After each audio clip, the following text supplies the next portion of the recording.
Welcome to Storytimer. Rosemarie Austin. Rosemarie Austin was originally from Austria. She was born August 30th, 1941. Her mother is named on her death certificate as Maria Horvath, Horvath. I haven't been able to find a record of Rosemarie's wedding day. I haven't been able to determine when she came to the United States. I imagine that she met Herbert Austin in Europe. I imagine that he was serving in the armed forces and they married there and returned to Indiana, but I haven't found anything to confirm that. It's very frustrating that I cannot find a photo of Rosemarie. A photo really helps humanize a victim with people who might read this post or listen to it on YouTube. I usually find photos from yearbooks on Ancestry and sometimes on Find a Grave. But the victim has to have gone to a school with an accessible yearbook. Someone has to have cared enough to post their photo on Find a Grave. I first became acquainted with Rosemarie's story through a tiny article. I was researching other murders in Indiana from 1978 and stumbled across her case. Body Believed to be Missing Woman is the title of the article. From Austin, Indiana, a body found in a hayfield near here is believed to be that of a missing Austin woman. Foul play isn't suspected. Really? It's not suspected? Scott County authorities hope that by Monday the identity and cause of death will be known. The missing woman, Rosemarie Austin, about 37, has been missing from here since mid-August. She is a native of Germany. She was actually from Austria. The body was found Friday afternoon by a farmer cutting hay in a field about 100 yards from the county road and a mile northeast of Austin. Scott County Coroner James Buchanan said the body was fully clothed. He said that because of its condition, the cause of death hasn't yet been determined. Earrings and a necklace on the body are believed to be those of Mrs. Austin. Her purse was found a week ago along a county road near the field where the body was found, the coroner said. He also said that there were no indications that the body had been dragged into the field and there were no vehicle tracks in the area. A pathologist will use dental records and other information in an effort to identify the body, Buchanan said. Mrs. Austin often took long walks and could have been in the area where the body was found, he added. Mrs. Austin has a husband and a son. And that's the end of the article. According to her husband, Herbert Austin, she left the house in mid-August 1978 and never came back. When did when did he report her missing? How would those around him describe him in the weeks that she was missing? Her purse was found on the road. When was that exactly? The article said a week before. When was that exactly, and where exactly was it found? Later, her body was identified. A man was cutting hay. That's how the body was originally found. It's not exactly known if the body was damaged by the hay cutting farm equipment, but it's hard to say. The newspapers almost immediately began printing that no foul play was suspected. Really? A woman is found dead in a field 4 weeks after going for a walk in nice weather, and no one is even raising an eyebrow? Why was her purse found on the road, but she was found in the field? It was not ruled a murder, so they essentially said that this woman went for a walk. She left her purse in the road. She then strolled into the field and died of natural causes. Maybe. What if she went for a walk, for a quick trip to the store with her purse? She got abducted, or she accepted a ride from the wrong person. She was taken to the field, raped, and strangled. Her body might not show any obvious signs of foul play a month later. In that heat and humidity of Indiana, damage from the hay mower might have made an autopsy more difficult. Her body might have been damaged by the farm equipment accidentally, but was she given a thorough autopsy? How did anyone look at this and think it was death by natural causes? She was only 37. It was summer. Highs for that week were in the low 90-degree range. Do we know what time she went for this walk?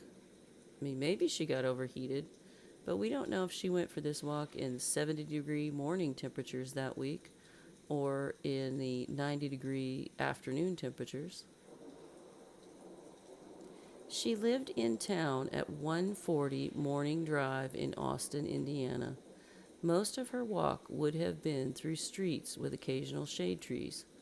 If she made her way to the country on foot, there are still opportunities to rest in the shade, or she could always turn around and go home. Scott County Sheriff Raymond Hardy was in charge of the investigation. I wonder if records were preserved in this case. It's doubtful that evidence was saved, as they deemed this a death by natural causes, but it would be interesting to see what might have been stored. In 1978, Rosemarie Austin was not the only woman found dead in a field in Indiana.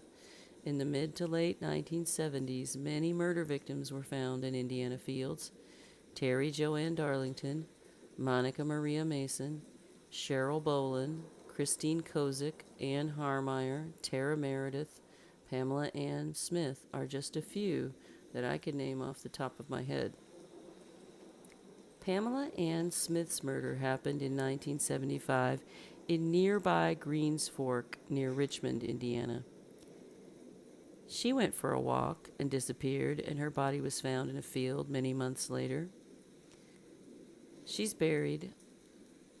Rosemarie is buried in Scottsburg Cemetery, according to her death certificate. There doesn't seem to be a headstone there for her. I have many questions. What was Rosemarie's maiden name? Was it Horvath? Did she still have family in Austria? Was her family there informed of her disappearance and then later her death? What was the state of her marriage? Was it a happy one? Very little information was printed in the paper. Why was that?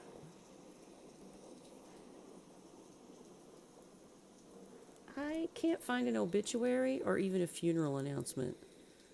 That's unusual. If anyone out there remembers Rosemarie Austin or has a photo of her, please reach out. She was found on Friday, September 21st, 1978, according to the newspaper. But her death certificate says she was found on September 18th. She supposedly went missing on August 13th, according to one newspaper article. Her death certificate says she left 5 days later on August 18th. What is with those inconsistencies? Her husband, Herbert Austin, was, if it's the same Herbert Austin, was buried later on in Cana Cemetery, I believe. Why was he not buried next to his wife? Why is he buried on the other side of town? Rosemarie Austin had a son, according to the few newspaper articles I could find. As a mother myself, I know that she would have done anything she could to get back home to her child. Perhaps Rosemarie Austin did die a natural death. Perhaps not. Being a relative newcomer to the United States, it is doubtful that she had many close friends in rural Indiana. Victims really need friends and advocates. They need someone in their corner who will stick up for them and ask the tough questions. Hopefully, there's someone out there who can help fill in the gaps here. It looks like a Mr. and Mrs. Herbert Austin attended a party in 1974. There's an article about the Basil Stouts couple having a wedding anniversary party, and the attendees are listed. It was a wedding anniversary party in Paris Crossing, Indiana, which is a small community not too far from Austin, Indiana. And Austin, Indiana, if you don't know, is in Scott County. It's down in the south east side of Indiana. not too far from Milan, Indiana, if you're familiar with the Hoosiers team. Um, yeah, so it's a lovely part of Indiana, in southeast southern Indiana, um, and but very rural. There's a lot of room for mystery here. I hope people will come forward. Rosemary deserves. I think this case deserves to have a second look taken at it. Um, if you have information about the death of Rosemarie Austin, please reach out to the Scott County Sheriff's Office at 812 752 8400. Every victim deserves justice.